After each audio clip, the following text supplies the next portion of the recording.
Good morning, this is Nicholas from Gandora Gaming, and I bring you guys my Issho deck profile 2023 post ban list. Now, the ban list has already been revoked, so whoop-de-doo to that. But hey, I think Issho is a very underrated leader.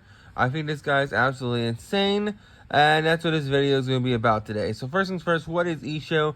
Issho is a green-black navy leader. He is for life, and he has two effects. First effect is with one Dawn on him. On your turn, give all your opponent's characters -1 cost. That's pretty insane. The fact you -1 cost for a black deck just by placing a Dawn on him is pretty powerful. Not to mention, it allows you to KO a lot of cards a lot easier. If you have a 4-drop on field, you will put one Dawn on him. Now everything's lowered by 1. Now they're all 3Ks, and Kobe can blow them up, which is pretty solid. Then his second effect is, during the end phase, you can rest one Dawn, and then you can set one of your characters with a cost of 5 or less as active. So he restands 5 or less cost characters by his effect, which is absolutely insane. So the idea is you want to play a lot of level 5 blockers that have some really insane effects, and you want to attack with them, and then you can restand them with Issho, which is absolutely insane. So I think he's a really cool leader. I think he's very slept on. And yeah, let's talk about this. So first things first, we have, of course, Don Quixote Rocinante. Now this is a new card that came out in the set, and he's absolutely insane as well. He is a 8-drop, 8,000 attack. On your opponent's turn, if this card is rested, activate your active characters with a base cost of 5,000.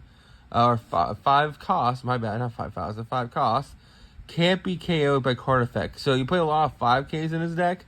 So this card says your opponent can't blow up your 5K blockers until they're in rest mode, which is pretty solid. And then his other effect is, on play, you can rest this character to play one green character with a cost 5 from your hand. So it basically allows you to summon your 5 costs from hand, which is really, really solid. He is a solid 3-of in a deck. A really, really powerful card. I thought about playing him as a 4-of, but I think 3 is fine. I do need one more rarity of him, but I like this.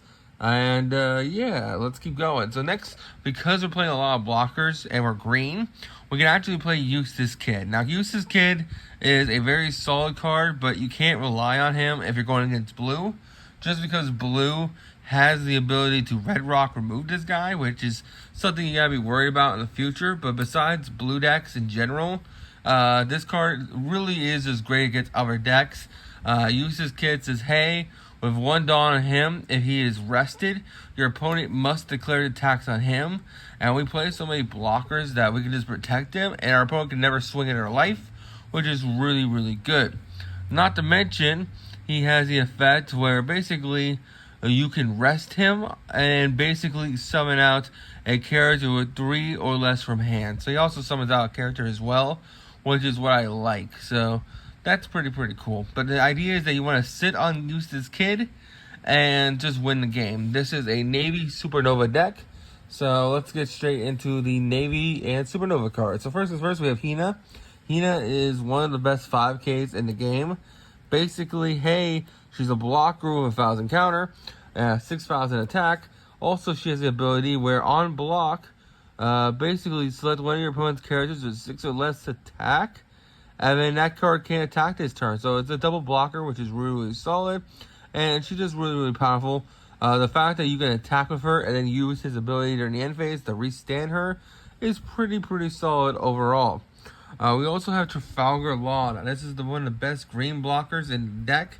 Trafalgar Law is absolutely amazing. Basically, he says, hey, I'm a blocker, but I also have the effect where on play, you may return one of your characters to your hand, and then play a character with a cost of 3 or less to your hand. So basically, the idea is you can bounce one of your guys, and then re-summon another guy without using Dawn, which can trigger some really, really cool effects, which is really, really cool. You can only summon 3s with him, which kind of sucks, but it helps put some of your stronger cards back in the deck, which is really, really cool. So like you can use Kobe effect, destroy a card, bounce Kobe back to hand with Law, re-summon the Kobe, and then destroy another card, which is pretty solid.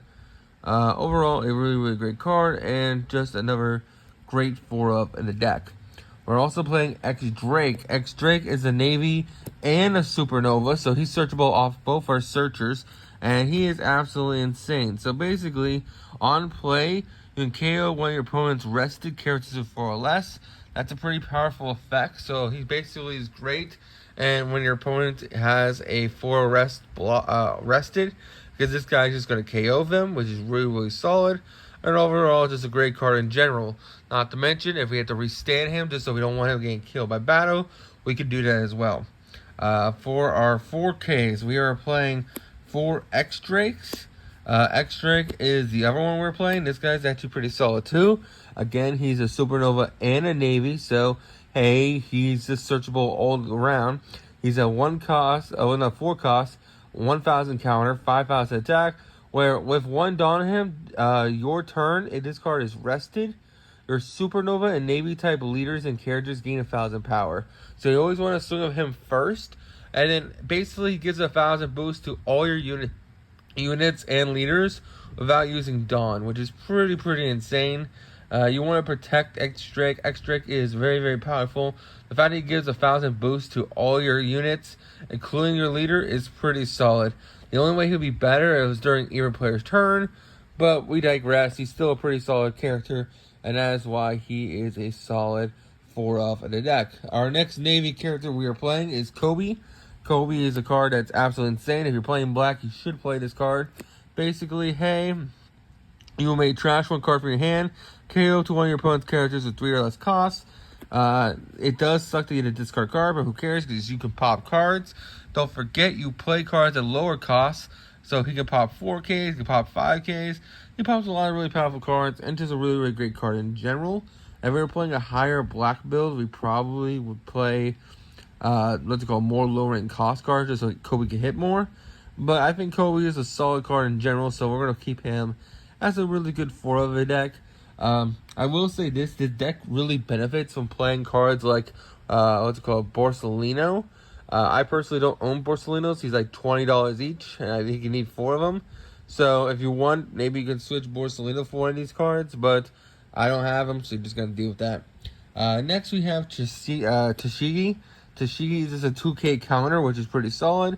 Not to mention, she has the ability to basically on main phase rest her and give an opponent's character -2 costs, which is pretty solid. So you can basically do this to a 5-drop, then summon Kobe, discard a card, and pop a card, which is pretty solid.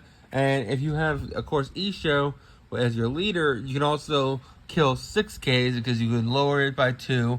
Issho will be lowering it by 1, and then Kobe will blow it up because now it's a 3 cost, which is pretty solid. We also, of course, have our lovely Killer. Killer is also one of the best green blockers in the game. The fact that this guy just says, hey, put 1 Dawn on him, and you get 2 other characters on field, you get a draw card. It's just pretty solid, and it's another really great Supernova card that we can search. Speaking of Supernovas, we have another 2K counter in the form of Scratchman of Pooh. Scratchman of Pooh is just another really solid 2K counter that we can play. He has a main effect that really doesn't matter.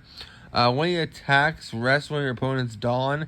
That never comes up. You're never summoning a Pooh. You're just using him as a Supernova at a 2K counter. But he's still a pretty solid card in general. For the last 2K counter, we have Suru. Suru is really solid. I feel like if you're playing Navy, you should always play Suru. She is just absolutely insane. Basically, on play, give one of your opponent's characters basically -2 costs, just like Tashigi, and she's another 2K counter, but she's a 1 cost to play, so she's even better. And again, she helps you kill your opponents with your Kobe's. And then finally, for our last few monsters, we're playing 4 brand new because we were playing so much Navy. Don't forget, Rosinante is a Navy card, so you can't search him with this guy. And basically, you can look at the top 3 cards of your deck, add 1 Navy card for type to your hand, and then put the rest basically on the bottom of the deck, which is really, oh no, you trash the rest, my bad. You don't put it on the bottom, you trash the rest. Really solid card, 1,000 counter. He's a 2 cost, so he's pretty easy to summon, and just a really great card. And then finally, for our final monster and final card in the deck, we're playing 4 Jewelry Bonnies. Jewelry Bonnie just is one of the best searchers in the entire game. Basically, just a 1 cost where you can rest her by resting a Dawn. and then look at the top 5 cards of your deck and reveal 1 Supernova type card, add it to your hand, and then place the rest of the deck in the bottom order, which is really, really solid. So that is it for the deck profile. I hope you all enjoy. Don't do anything stupid. I'll see you on the next one. Bye-bye.